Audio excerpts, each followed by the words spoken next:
Well, the Russian news agencies are saying that Vladimir Putin is in Mariupol. I would be also careful. Even we see pictures, we know that Vladimir Putin also uses doppelgangers for visits, and he's not known for traveling around on the front line. However, be it him, be it a doppelganger, well, this is highly symbolic. It is seen as a provocation on two levels. The first one is that Vladimir Putin, he's the head of state, but now it's been 2 days. He's also been a wanted war criminal. So this is a provocation towards the international community, first and foremost. It also shows how little he cares about the search warrants issued by the International Criminal Court.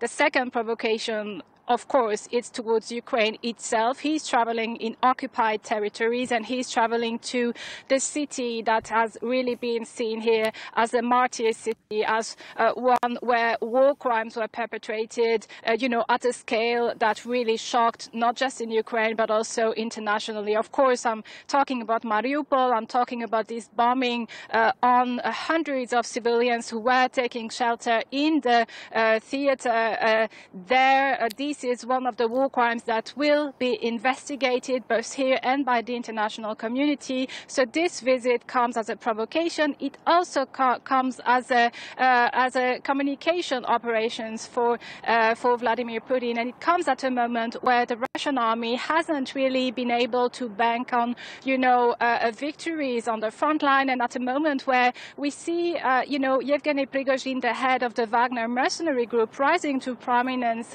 in the media, and the fact that Vladimir Putin also comes to the front line for his first visit to Donbass. This also shows that there's a battle of communication, not just on the international stage, but also within Russia between Yevgeny Prigozhin and Vladimir Putin.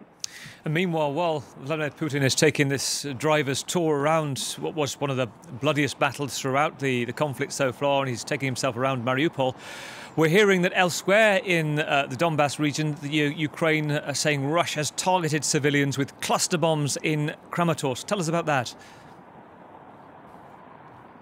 Absolutely. Ukraine says that cluster bombs were used in Kramatorsk in the latest use of them. Kramatorsk has been bombed, almost every day since the beginning of the full-scale war. Remember the Kramatorsk train station bombing with dozens of dead last year. The cluster munitions bombing and accusations, they are not new. This is just the latest occurrence. There's 10 people injured, 2 dead. There are civilians. This bombing occurred on the park in the city center, so there's no, critical infrastructure, no military infrastructure that could have been targeted. It is a deliberate attempt to target civilians, but it's not the first time cluster bombs are being used. Russia hasn't ratified an agreement on not using cluster bombs, and of course the damage caused by those bombs against civilians is maximum.